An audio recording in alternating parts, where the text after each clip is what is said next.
Welcome to fast academy. आप देख रहे हैं HTML की क्लास 18 और आज हम ये सीखेंगे कि हम किस तरह से अपनी वेबसाइट के ऊपर फॉर्म को डिस्प्ले करवा सकते हैं। तो चलिए सीखते हैं।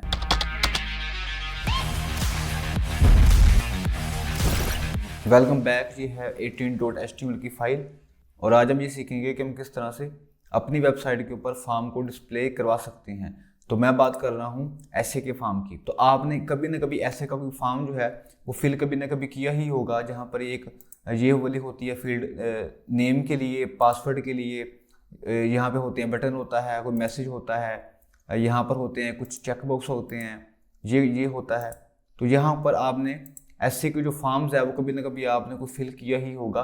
तो हम भी ये सीखेंगे कि हम किस तरह से ऐसे के फॉर्म्स को अपनी वेबसाइट के ऊपर डिस्प्ले करवा सकते हैं।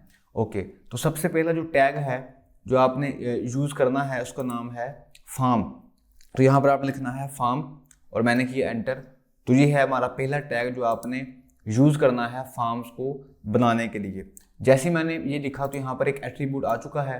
ये जो एट्रीब्यूट है इसका क्या काम है वो हम देखेंगे फिर कभी, क्योंकि अभी हमें इसकी ज़रूरत नहीं है। एक ये वाला होता है एट्रीब्यूट और एक और भी होता है, इसका नाम है मेथड। ठीक है, तो ये वाले जो हैं दो एट्रीब्यूट्स इनको हम देखेंगे फिर कभी, क्योंकि इनकी जो है ज़रूरत हमें फ़िलहाल नहीं है। इनकी आपको ज़रूरत होगी जब आप काम कर रहे होंगे बैकएंड के ऊपर, लेकिन फ़िलहाल हम सिर्फ कर रहे हैं वेबसाइट को डिज़ाइन, तो इसके लिए हमें इनकी ज़रूरत नहीं है। तो मैंने इनको कर दिया रिमूव। तो ये था पहला टैग जो हमने लिखना है। उसके बाद अगर आप चाहते हैं कि आपकी वेबसाइट के ऊपर ऐसे का टेक्स्ट हो, ये name, password, message, gender, male, female, मतलब आपने कोई भी टेक्स्ट जब भी आपने फॉर्म के अंदर लिखना है, जैसे select tag, HTML, select country, कोई भी टेक्स्ट जब आपने अपनी वेबसाइट के ऊपर फॉर्म में लिखना है तो उसके लिए जो टैग आपने यूज़ करना है उसका नाम है लेबल। मैंने यहाँ पर लिखा लेबल और मैंने किया एंटर। आपने ये वाली जो क्लास है फॉर्म्स वाली या इसके बाद वाली जो होंगी क्लासेस, उनको आपने बड़े गौर के साथ समझना है, क्योंकि ये जो टॉपिक है ये बहुत अहम टॉपिक है। ठीक है, यहाँ मैंने लिखा लेबल। अब यहाँ पर ये जो एट्रीब्यूट है ये फोर एट्रीब्यूट ये आ चुका है। अब ये एट्रीब्यूट क्या करता है ये हम देखेंगे हमारी बाद वाली क्लासेस के अंदर, जहाँ पर मैं आपको सारे एट्रीब्यूट्स आपको मैं टीच करूँगा जो भी फॉर्म के अंदर यूज़ होते हैं। तो फिलहाल हम इसको छोड़ देते हैं ब्लैंक। अब जो भी आपने यहाँ पर लिखना है वो आप लिखेंगे इस लेबल टैग के अंदर। यहाँ मैंने लिखा नेम। ठीक है, मैंने नेम लिखने के बाद मैंने इसको सेव किया और यहाँ पर मैं आया 18.html को मैंने ओपन किया। ये देखें यहाँ पर ये नेम आ चुका है। ठीक है, तो इसको हमने लिखा है लेबल टैग के अंदर। ठीक है, ये 4 वाला है, इसको अब छोड़ दें, हम बाद में देख लेंगे। अब हम चाहते हैं कि यहाँ पर ये वाला जो आप देख रहे हैं ये वाली फील्ड हमारी वेबसाइट के ऊपर, ये वाली फील्ड भी शो होनी चाहिए, ये वाली फील्ड। ठीक है, तो इसको हम कैसे करेंगे? इसके लिए आपने करना क्या है, आपने यहाँ पर आना है और इसके बाद आपने यहाँ लिखना है इनपुट। ठीक है, इनपुट लिखने के बाद आपने कर देना है एंटर। जैसे ही आप करेंगे एंटर तो यहाँ पर ये टैग आ चुका है। ये जो टैग है ये सिर्फ स्टार्ट होता है और यहाँ पर एक एट्रीब्यूट है जो बाय डिफॉल्ट आ चुका है। अगर आप यूज़ कर रहे हैं VS कोड तो आपके यहाँ पर आ चुका होगा, अगर आपके नहीं आ रहा तो आप इसको खुद से टाइप कर लें। तो यहाँ लिखा हुआ है type is equal to text. मैंने इसको सेव किया। अभी देखिए यहाँ पर क्या हुआ है, यहाँ पर मैं आया, मैंने इसको रिफ्रेश किया, ये देखें। ठीक है, तो ये जो फील्ड है यहाँ पर आ चुकी है। यहाँ पर आप कुछ भी लिख सकते हैं। ठीक है, ओके। अब यहाँ पर ये जो एट्रीब्यूट है टाइप एट्रीब्यूट, यहाँ पर जिसकी वैल्यू है वो है टेक्स्ट। अब जो टाइप एट्रीब्यूट होता है उसकी बहुत सी वैल्यूज होती हैं, वो हम देखेंगे हमारी इसके बाद वाली क्लास के अंदर। ठीक है, लेकिन आज की जो हमारी क्लास है इसके अंदर हम देखेंगे टेक्स्ट एट्रीब्यूट और पासवर्ड एट्रीब्यूट। तो अभी के लिए हमने सिर्फ ये सीखा है कि अगर हम चाहते हैं कि हमारी वेबसाइट के ऊपर कोई जो फॉर्म के अंदर कोई टेक्स्ट शो हो तो आप वो हम लिखेंगे लेबल टैग के अंदर। और ये वाला जो फील्ड आप देख रहे हैं ये वाली फील्ड, इसको हम लिखेंगे input type is equal to text attribute के अंदर। ठीक है, तो मेरा ख्याल है कि आप कंफ्यूज नहीं हुए होंगे। अगर मैं इस टैग को वापस इसके साथ यहाँ पर भी लिख दूँ तो फिर भी इसको फर्क नहीं पड़ेगा। ये देखिए ये बिल्कुल वैसे का वैसे ही है। ठीक है, तो आप इसको ऐसे लिख लें, ये जैसे मैंने पहले लिखा है वैसे लिख लें, एक ही बात है। ओके, अब हम यहाँ पर बनाएंगे हमारी दूसरी फील्ड, ये वाली पासवर्ड वाली। अगर यहाँ मैं पासवर्ड लिखता हूँ, देखिए यहाँ शो नहीं हो रहा, ठीक है, तो हम भी ऐसे का पासवर्ड अपनी वेबसाइट के अंदर बनाएंगे। तो मैं क्या करता हूँ, मैं यहाँ पर नीचे आता हूँ और यहाँ पर मैं लिखता हूँ दोबारा से लेबल एट्रीब्यूट, क्योंकि मैंने आपको बताया था जो भी टेक्स्ट आपने लिखना है अपने फॉर्म में वो आपने लिखना है लेबल एट्रीब्यूट के अंदर, सॉरी लेबल टैग के अंदर। तो यहाँ मैंने लिखा पासवर्ड, ठीक है, मैंने इसको सेव किया, यहाँ पर आया, इसको मैंने किया रिफ्रेश। देखें अब ये पासवर्ड है जी, हम चाहते हैं कि ये जो पासवर्ड वाली मेरी फील्ड है ये आनी चाहिए न्यू लाइन के ऊपर। तो यहाँ पर मैं लिख लेता हूँ BR टैग को, ठीक है, यहाँ पर आए, इसको मैंने किया रिफ्रेश, ये आ चुका है। अब यहाँ पर मैं क्या करूँगा, मैं यहाँ पर लूँगा दोबारा से एक इनपुट टैग, और इस बार ये जो इसकी है ना टेक्स्ट टाइप एट्रीब्यूट की जो वैल्यू टेक्स्ट है, इसकी जगह यहाँ लिख दूंगा मैं पासवर्ड, ठीक है। देखिए अब होगा क्या, यहाँ पर आया, इसको मैंने किया रिफ्रेश। अब यहाँ पर अच्छा एक यहाँ पर ना BR टैग हम और यूज़ कर लेते हैं ताकि एक स्पेस और आ जाए, ठीक है, इसको मैंने किया रिफ्रेश। देखें अब अगर मैं यहाँ पर कुछ लिखूंगा तो यहाँ पर टेक्स्ट शो हो रहा है, ठीक है, लेकिन अगर मैं यहाँ लिखूंगा, यहाँ पर जो मैं लिखूंगा वो शो नहीं होगा क्योंकि ये पासवर्ड है। तो ये कैसे होगा, अगर आप चाहते हैं कि आप अपनी वेबसाइट के अंदर पासवर्ड आपने ऐड करना है, पासवर्ड की आपने एक फील्ड ऐड करनी है, तो उसके लिए आपने इनपुट टैग के अंदर जो आपने एट्रीब्यूट को वैल्यू देनी है वो आपने देनी है पासवर्ड, ठीक है। लेकिन अगर आप चाहते हैं कि जो भी आप टेक्स्ट यहाँ पर लिखें वो आपको शो हो, जैसे आपने लेना है यूज़र का नाम, ठीक है, उसका जो भी, ठीक है, तो वो हम लिखेंगे टाइप टेक्स्ट एट्रीब्यूट के अंदर, ठीक है। तो यहाँ पर आपको क्लियर हो गया होगा, ओके। अब दूसरी चीज़ जो हमने करनी है वो है हमारा बटन। अब यहाँ पर आप देखें, अगर यहाँ लिखता हूँ मैं कुछ नेम और यहाँ मैं अगर कोई पासवर्ड लिखता हूँ और जैसे ही मैं सबमिट के ऊपर करूँगा क्लिक, तो हमारा जो पासवर्ड है, सॉरी हमारा जो फॉर्म है वो हो जाएगा सबमिट, ये देखिए, ठीक है। तो बेसिकली ये सिर्फ हम कर रहे हैं वेबसाइट को डिज़ाइन, बैकएंड के ऊपर काम नहीं हो रहा, इस वजह से आपको अब यहाँ पे कुछ शो नहीं होगा। तो मैं क्या करता हूँ, हम बनाएंगे ऐसे का बटन, सबमिट बटन। तो यहाँ पर मैं आऊँगा और यहाँ पर इस बार सिर्फ आपने लिखना है इनपुट, आपने कर देना है एंटर, और जो टाइप वाला है यहाँ पर आपने लिखना है सबमिट, ठीक है। मैंने कहा है आपको ये वाली जो क्लास है ये आपने बड़े गौर के साथ समझनी है, ठीक है। यहाँ पर मैं आया, मैंने इसको किया रिफ्रेश, यहाँ पे बटन आ चुका है। आप चाहते हैं कि जो बटन है ये हो न्यू लाइन के ऊपर, तो यहाँ पर आप BR टैग को लिख लें। यहाँ पे आया, मैंने इसको किया रिफ्रेश, ओके। अब मैं यहाँ पर कुछ लिखता हूँ, यहाँ मैंने लिखा है ये, और यहाँ मैंने ऐड कर दिया कोई पासवर्ड, इसको मैंने किया सबमिट, हमारा फॉर्म सबमिट हो चुका है, ठीक है। अब जब भी आप किसी वेबसाइट के ऊपर कोई करते हैं, लॉगिन करते हैं, साइन अप करते हैं, तो जब भी आप वहाँ पर नेम, पासवर्ड, ईमेल ऐड करते हैं, उसके बाद आप करते हैं सबमिट के ऊपर क्लियर, तो आप एक न्यू पेज के ऊपर आ जाते हैं। लेकिन वहाँ पर ये होता है कि वहाँ पर बैकएंड भी होता है और वहाँ पर फ्रंट एंड भी होता है, लेकिन हम सिर्फ काम कर रहे हैं फ्रंट एंड के ऊपर, इस वजह से हम सिर्फ यहाँ पर कर रहे हैं वेबसाइट को डिज़ाइन, ठीक है। तो जैसे ही मैं इसको करूँगा क्लिक, तो हमारा जो फॉर्म है वो सबमिट हो जाएगा। जब भी हम फ्यूचर में बैकएंड के ऊपर भी काम करेंगे, जब हम अपनी वेबसाइट को बैकएंड के साथ भी जोड़ेंगे, ठीक है। तो ये हमारा जो फॉर्म है वो बन चुका है, सबमिट वाला बटन हमारा बन चुका है। दूसरा आ जाते हैं, ये है जी रीसेट। अब ये क्या करेगा, ये मैं आपको दिखाता हूँ। मैं यहाँ पर आया और मैं इसी की जो टैग है हमारा इनपुट वाला, इसको मैंने यहाँ से कॉपी कर लिया, यहाँ मैंने इसको पेस्ट कर दिया, और सबमिट की जगह यहाँ मैं लिखूंगा रीसेट। रीसेट लिखा, मैंने किया एंटर, सेव, रिफ्रेश किया, ठीक है। अब मैं यहाँ पे कुछ लिखता हूँ, यहाँ मैं कुछ लिखा, यहाँ मैंने कुछ पासवर्ड लिख दिया। अब हुआ ये कि जब हमने फॉर्म को फिल किया तो बाद में जाके हमें याद आया कि हमने जो फॉर्म के अंदर डाटा एंटर किया है वो गलत है, ठीक है। हमने कुछ और लिखना था लेकिन हमने कुछ और लिख दिया है। तो अब हमारे पास दो ऑप्शन है। पहला ऑप्शन ये है कि मैं हर फील्ड में जाऊं और वहां पर जो मैंने लिखा है डाटा उसको मैं करूं रिमूव, जैसे यहाँ पर ऐसे करके, ठीक है। एक तो ये ऑप्शन है। दूसरी ऑप्शन ये है कि मैं यूज़ करूं रीसेट बटन को, यहाँ मैंने जो भी लिख दिया, और अगर मैं करूँगा क्लिक रीसेट के ऊपर तो जो भी मैंने लिखा होगा वो सब का सब हो जाएगा रिमूव। ये देखें, अब आप कहेंगे कि जब हम करते हैं क्लिक सबमिट के ऊपर तभी ये होता है, नहीं ऐसा नहीं होता। मैंने आपको बताया कि अभी हम बैकएंड के ऊपर काम नहीं कर रहे।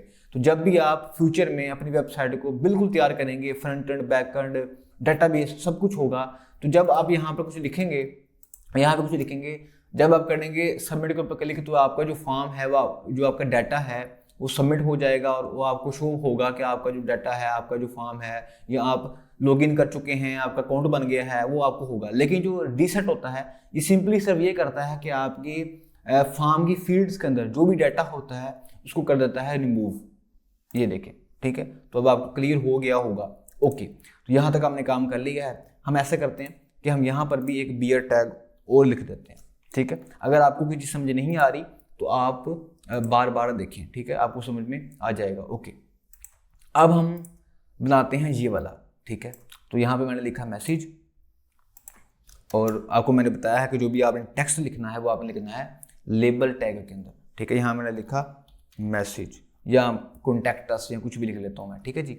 और यहाँ पर बियर टैग में पहले ही ऐड कर देता हूँ, दो बियर टैग में यहाँ पर लिख लेता हूँ, ठीक है। ओके जी, यहाँ पर है, मैंने किया रिफ्रेश। ओके, अब ये जो फील्ड होती है यहाँ पर, इसका ये फायदा होता है कि यहाँ पर जो आपका यूज़र है, अगर उसने आपको कोई मैसेज लिखना है, जैसे यहाँ मैंने लिखा, ठीक है, ये देखें, तो ये जो मैसेज है यूज़र आपको लिख सकता है, और ये जो मैसेज होगा ये मल्टीपल लाइंस के ऊपर शो होगा, ठीक है।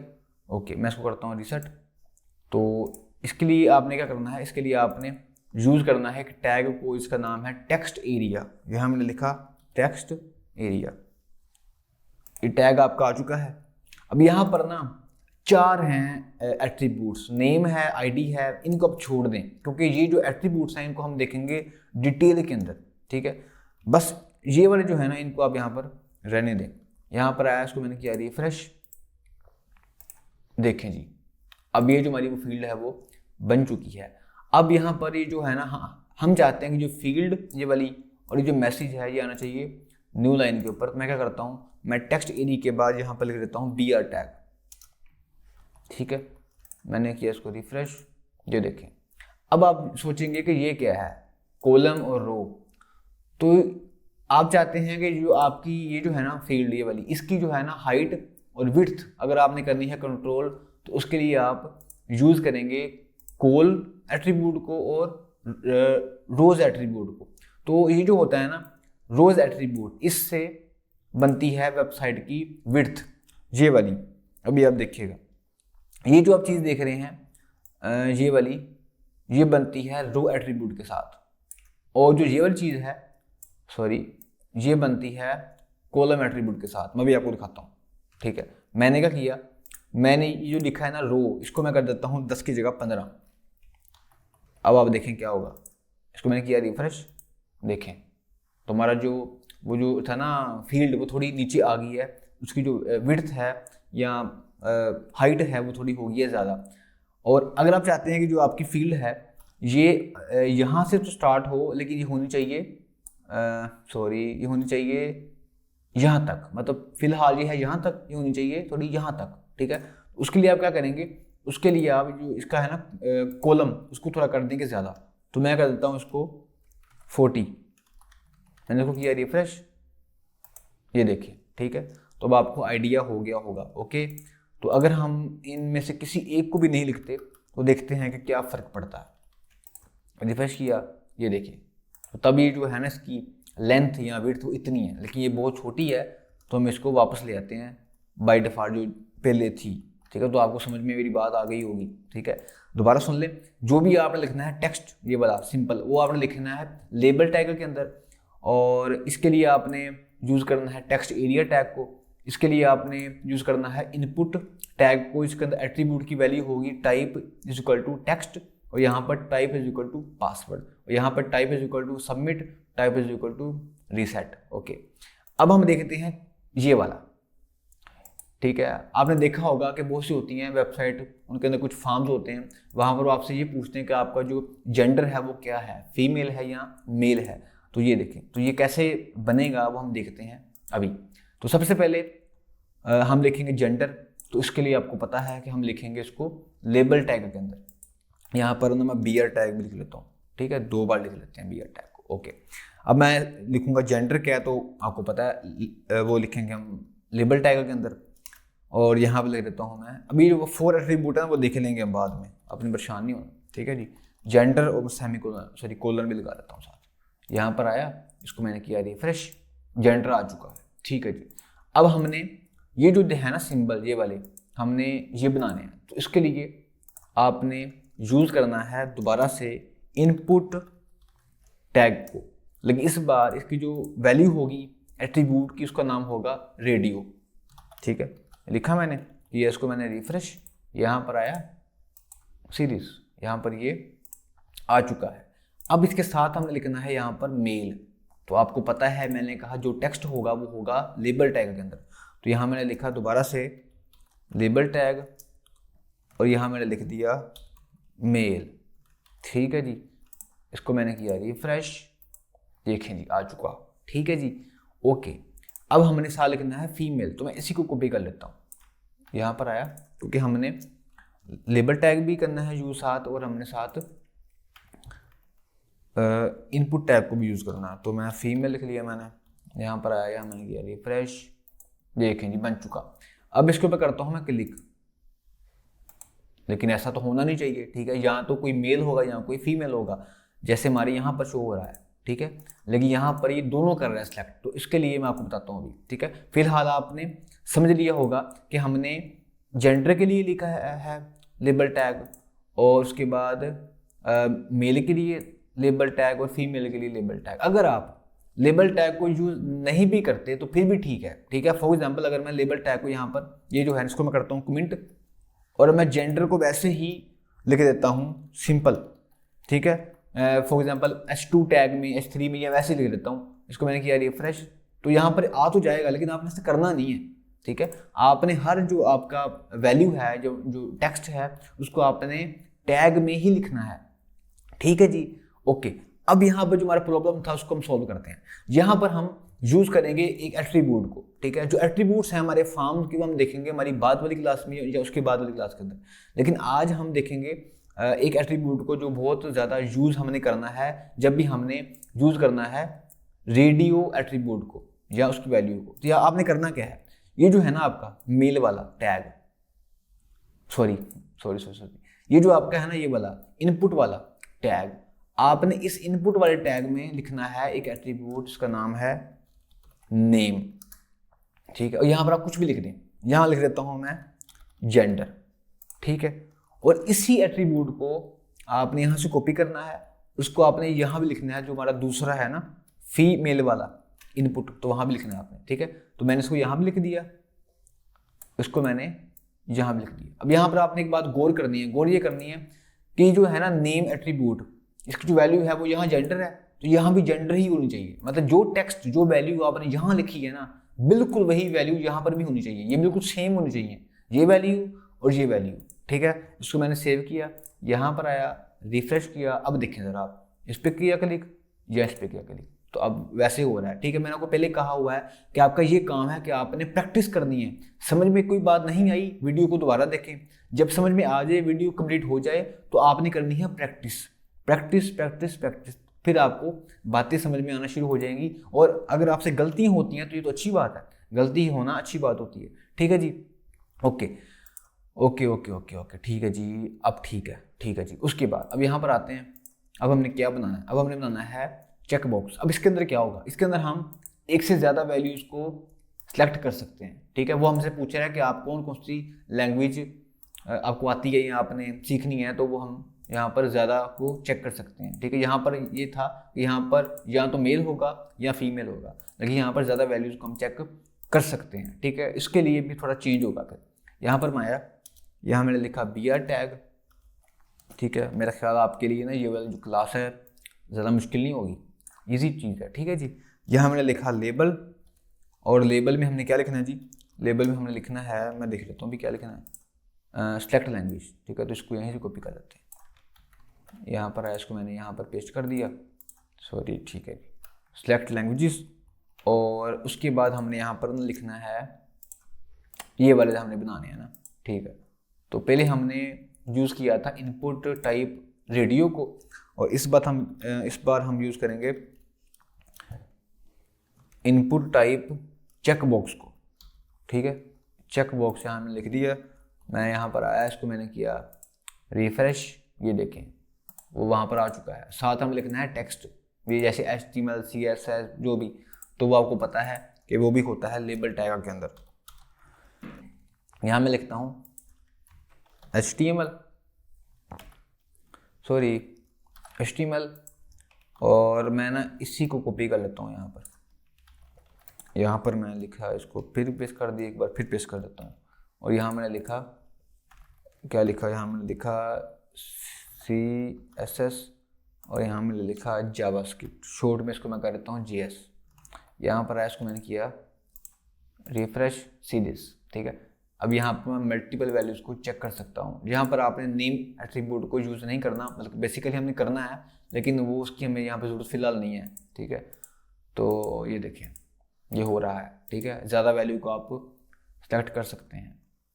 ओके, अब हमने देखना है जी ये वाला, आपने देखा होगा कि शायद कभी देखा ही होगा कि ये वाली फील्ड होती हैं। ठीक है, यहाँ पर हम करते हैं कि लेकिन हमसे वो पूछता है कि कौन सा ऑप्शन आपने करना है चूज़। ठीक है, तो ये देखें PHP पाइथन। ठीक है, ये भी हम अभी सीखते हैं कि हम कैसे बनाएंगे। तो पहले यहाँ लिखा हुआ है सेलेक्ट, तो वो हम लिखेंगे लेबल टैग के अंदर। तो यहाँ पर ना मैं BR टैग फिर लगा देता हूँ। ठीक है जी, अब यहाँ पर आपने जो टैग यूज़ करना है उसका नाम है, सॉरी पहले वो लेबल तो लिख लें, हम लेबल तो भूल ही गए। क्या भाई, क्या क्या क्या कर रहे हो, लेबल और क्या था सेलेक्ट। ठीक है, कुछ भी, ये तो आपकी मर्जी है ना। ठीक है जी, उसके बाद हमने बनानी है ये वाला ना, ये बनाना है अब हमने। ठीक है, तो यहाँ पर जो है ना टैग, उसका नाम है सेलेक्ट। ठीक है, तो ये जो था ना हमारा इनपुट वाले, ये हमने यूज़ कर लिए हैं जितने हमने करने थे, बाकी हम देखेंगे हमारी आने वाली क्लास के अंदर, बाद वाली क्लास के अंदर। ठीक है, यहाँ मैंने लिखा है सेलेक्ट एट्रीब्यूट को। सेलेक्ट एट्रीब्यूट के यहाँ पर मैं गया, अब ये जो लिखा ना नेम ID, ये छोड़ने फिलहाल, ये हमने अभी नहीं सीखना। ठीक है, सेलेक्ट एट्रीब्यूट के अंदर आपने सेलेक्ट टैग के अंदर आपने एक और टैग भी है, वो भी आपने लिखना है, उसका नाम है ऑप्शन। यहाँ हमने लिखा ऑप्शन। ओके, अब यहाँ पर आपने लिखनी है वो सब वैल्यूज जो आपने यहाँ पर शो करवानी है। जैसे यहाँ लिखा हुआ है HTML CSS जावास्क्रिप्ट पाइथन, तो वो सब हम लिखेंगे इस ऑप्शन टैग के अंदर। तो यहाँ लिखता हूँ मैं सबसे पहले HTML। ठीक है, इसी को मैं कॉपी कर लेता हूँ, और यहाँ मैंने लिख दिया जैसे CSS, ये चलो ठीक है, और यहाँ मैंने लिख दिया JS मतलब जावास्क्रिप्ट। यहाँ पर आया, इसको मैंने किया रिफ्रेश, ये देखें बन चुका है। ठीक है जी, CSS जावास्क्रिप्ट, ठीक है, वो बन चुका है। ठीक है, तो ओके, अब ये अच्छा सॉरी ना, यहाँ पर हम और ले लेते हैं कुछ। तो यहाँ मैंने लिख लिया PHP, यहाँ मैंने लिख दिया पाइथन। ठीक है जी, तो वो बन चुका है, ये देखें, सॉरी रिफ्रेश कर लिया। ठीक है जी, आ चुका है। ठीक है जी, ओके, अब यहाँ पर यहाँ तक भी ठीक है। अगर आपने यहाँ तक सिर्फ ना अपने फॉर्म के अंदर सेलेक्ट को यूज़ करना है, मतलब वहाँ पर ऑप्शन आने चाहिए, ये भी ठीक है। लेकिन अगर आप चाहते हैं कि आपने अपने यूज़र को ये कहना है कि ये वाली जो है ना लैंग्वेज HTML CSS और जावास्क्रिप्ट, ये है फ्रंट एंड के लिए, और PHP पाइथन ये है बैक एंड के लिए। ठीक है, ये भी आपने यहाँ पर मेंशन करना है। ठीक है, तो उसके लिए आप क्या करेंगे, जैसे मैंने यहाँ पर किया हुआ है ना, ये देखें यहाँ लिखा हुआ है ना बैकएंड लैंग्वेजेस, तो ये जो है ना ये वाला बैकएंड लैंग्वेज, इसको आप सिलेक्ट नहीं कर सकते, लेकिन यहाँ पर सिर्फ यहाँ पर ये बता रहा है कि इसके नीचे जो भी लैंग्वेजेस हैं वो सारी बैकएंड की हैं और ऊपर वाली सारी फ्रंट एंड की है। तो अगर आपने ऐसे का कुछ करना है, फिर अभी जो आपको बताऊंगा वो आपने करना है, लेकिन यहाँ तक भी ठीक होता है। ठीक है, यहाँ पर भी ठीक होता है, ये भी ठीक है, लेकिन हम थोड़ा और भी ऐड कर लेते हैं। ठीक है, तो मैं क्या करूँगा, मैंने यहाँ पर ये ऐड करना है कि ये जो है ना पहली 3 ऑप्शन या पहली 3 लैंग्वेजेस, ये है फ्रंट एंड के लिए। ठीक है, तो मैंने वहाँ पर ये शो करना है। उसके लिए मैं क्या करूँगा, मैं ये जो 3 है ना टैग, इनको यहाँ से मैं करूँगा कट, कंट्रोल एक्स के साथ, और यहाँ पर एक टैग है वो मैं लिखूंगा, इसका नाम है ओप ग्रुप, ये टैग, और इसके अंदर लिखूंगा मैं वो जो मैंने कॉपी किया था ना अभी वो वाला, इसको मैं ना यहाँ से थोड़ा फॉर्मेट कर लेता हूँ, फॉर्मेट डॉक्यूमेंट, ठीक है जी।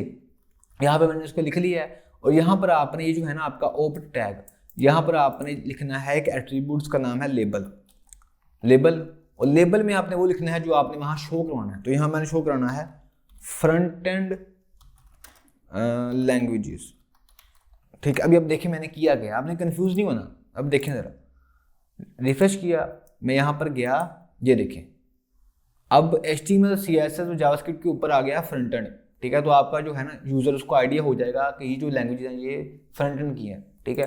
तो इसी तरह से हम इसको भी कर लेते हैं, जो हमारी बैक एंड वाली, इसको मैंने कट किया, और यहाँ भी मैंने हमारा जो है ना टैग उसको यहाँ पर लिख लिया है। बस आपने वो जो वैल्यूज़ है ना, वो जो ऑप्शन है जिनको आपने वहाँ लिखना है, उनको आपने लिखना है ओप्ट ग्रुप टैग के अंदर। तो यहाँ पे मैं इसी लेबल एट्रीब्यूट को कॉपी करता हूँ, इसको लिखूंगा मैं ओप्ट ग्रुप टैग के अंदर, या ऑप्शन है, ओप्ट का मतलब ऑप्शन है, और यहाँ पर मैं फ्रंट एंड की जगह लिख देता हूँ बैक एंड। अब ज़रा देखें, आपको समझ में आ गई मेरी क्या बात मैं कर रहा हूँ। ये देखें HTML CSS जावास्क्रिप्ट, और यहाँ जाऊँगा तो यहाँ पाइथन PHP, तो ये भी अच्छा लगता है, ठीक है। लेकिन अगर आपने ऐसा नहीं करना तो आप ऐसा ना करें, ठीक है। अच्छा जी, दूसरा क्या रहेगा जी, दूसरा रह गया जी सिलेक्ट कंट्री।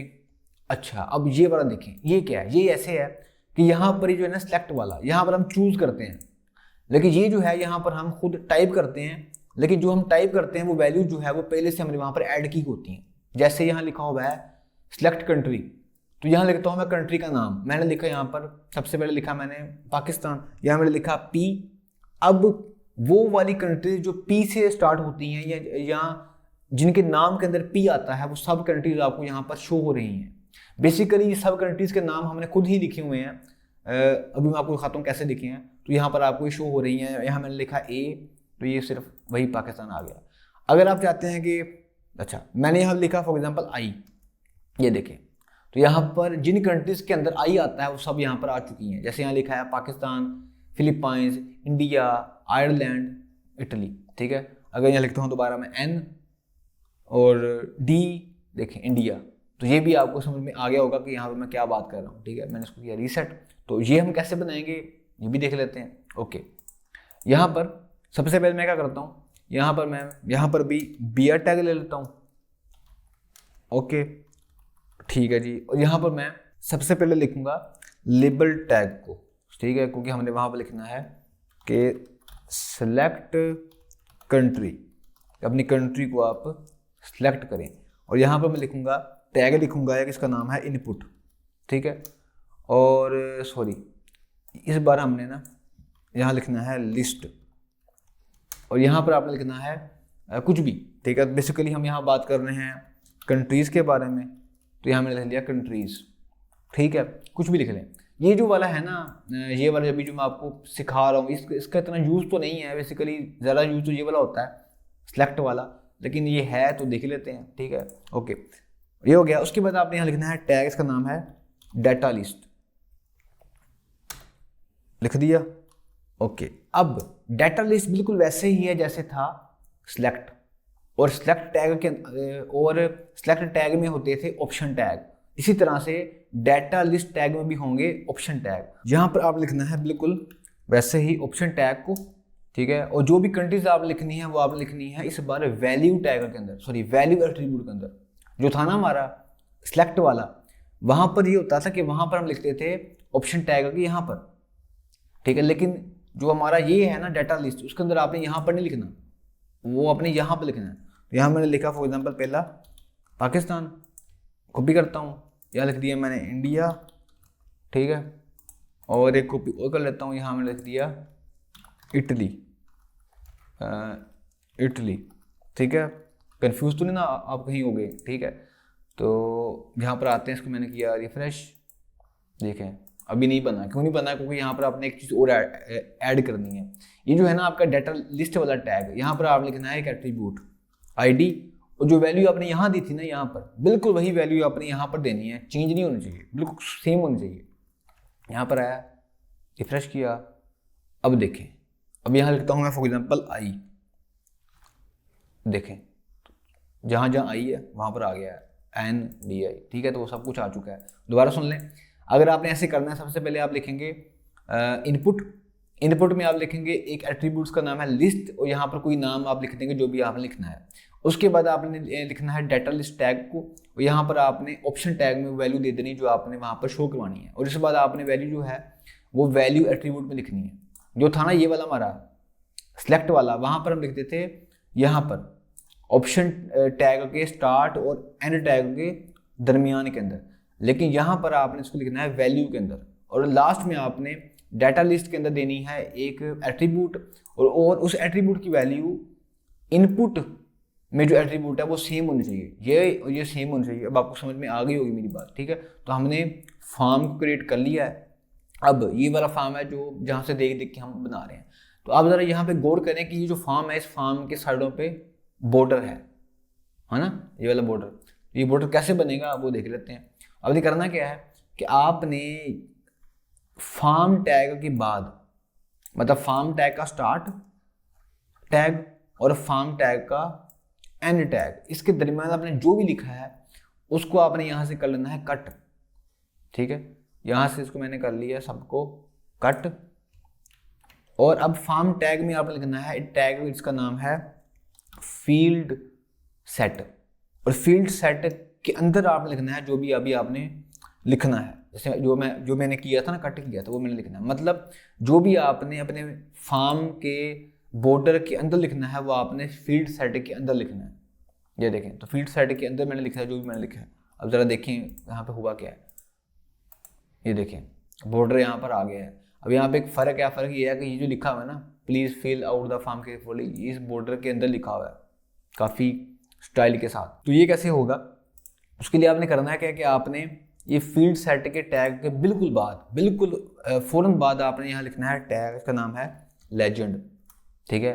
और यहाँ पे जो भी आप लिखना है वो आप लिखें। यहाँ से मैं इस टेक्स्ट को कॉपी कर लेता हूँ और यहाँ मैंने लिख दिया, ठीक है।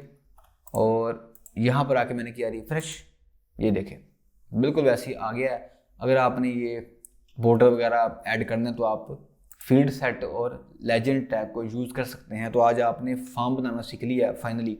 तो बेसिकली जो फॉर्म होता है ना, फॉर्म के जो बटन है ये यहाँ पर नहीं होते, ये लास्ट के अंदर होते हैं, लेकिन मैं सिर्फ आपको सिखा रहा था तो उसकी वजह से मैंने बटन यहाँ ऐड किए हुए हैं। तो मैं करता क्या हूँ, मैं ना ये जो बटन है ना हमारे ये वाले, इनको यहाँ से कॉपी कर लेता हूँ, बल्कि यहाँ से करता हूँ कट, और इनको मैं लास्ट में लिखता हूँ क्योंकि जब हम फॉर्म को फिल करेंगे उसके बाद ही तो करेंगे इसको सबमिट, ठीक है। तो मैं इसको डाटा लिस्ट के बाद लिखता हूँ और यहाँ से मैं इसको थोड़ा फॉर्मेट कर लेता हूँ, वो पहली फॉर्मेट है, ठीक है जी। ये देखें अब ज़रा ठीक लग रहा है, ठीक है। अब हम फॉर्म को फिल भी कर लेते हैं। यहाँ मैंने लिखा अली, यहाँ मैंने दे दिया कोई पासवर्ड, यहाँ मैंने दे दिया कोई मैसेज कुछ भी, यहाँ लिख दिया मैंने जेंडर, लैंग्वेज में कर लेता हूँ सिलेक्ट, सारी कर लेते हैं। और जो हमारी यहाँ पर भी हम कुछ भी CSS कंट्री में चूज कर लेता हूँ पाकिस्तान, मैंने किया सबमिट, हमारा फॉर्म सबमिट हो चुका है, ठीक है। क्योंकि यहाँ पर हमने बैकएंड को अटैच नहीं किया हुआ तो यहाँ पर आपको कुछ शो नहीं होगा, लेकिन सिर्फ हम कर रहे हैं वेबसाइट को डिज़ाइन, ठीक है। तो आज आपने ये सीख लिया है कि हम किस तरह से अपनी वेबसाइट के ऊपर फॉर्म को ऐड कर सकते हैं। और बेसिकली जब भी आपने कोई वेबसाइट देखी होगी, फेसबुक, गूगल, जहाँ पर भी आपसे वो कहता है लॉगिन करें, साइन अप करें, अकाउंट बनाएं, तो वहाँ पे जो आप फॉर्म देखते हैं बेसिकली वो HTML के अंदर ही बनते हैं। तो जो हमारी क्लास होगी 19, इसके बाद वाली क्लास, वहाँ हम ये देखेंगे कि कितनी टाइप्स के होते हैं इनपुट टैग जिनको हम यूज़ करेंगे, और हम और भी काफ़ी कुछ ऐड कर सकते हैं अब फॉर्म्स के अंदर जो आपने देखा ही होगा। और इसके अलावा हम फॉर्म टैग्स के अंदर जितनी भी टाइप्स के एट्रीब्यूट्स को यूज़ करते हैं, जैसे नेम, ID, वैल्यू, वो हम सब देखेंगे हमारी क्लास 20 के अंदर, ठीक है। तो मैंने आपको पहले कहा हुआ है कि अगर आपको किसी चीज़ की कोई समझ नहीं आई तो आपका सिर्फ एक काम है कि आपने मुझे कमेंटिंग में बताना है, ठीक है। दूसरा आपका ये काम है कि आपने इस वीडियो को बार बार देखना है और आपने करनी है प्रैक्टिस, क्योंकि जब तक आप प्रैक्टिस नहीं करेंगे कि आप तो तब तक आपको कोई भी चीज़ समझ में अच्छी तरह से नहीं आएगी। मुझे उम्मीद है कि आपको ये वाली वीडियो अच्छी लगी होगी। अच्छी लगी है तो लाइक करें, चैनल को सब्सक्राइब नहीं किया तो कर लें। और आज के लिए इतना ही। अपना ख्याल रखिएगा और अपने इस चैनल का भी मिलते हैं क्लास 19 के अंदर। HTML की प्रीवियस क्लास देखने के लिए लेफ़्ट वाली वीडियो पर क्लिक करें और HTML की नेक्स्ट क्लास देखने के लिए राइट वाली वीडियो पर क्लिक करें।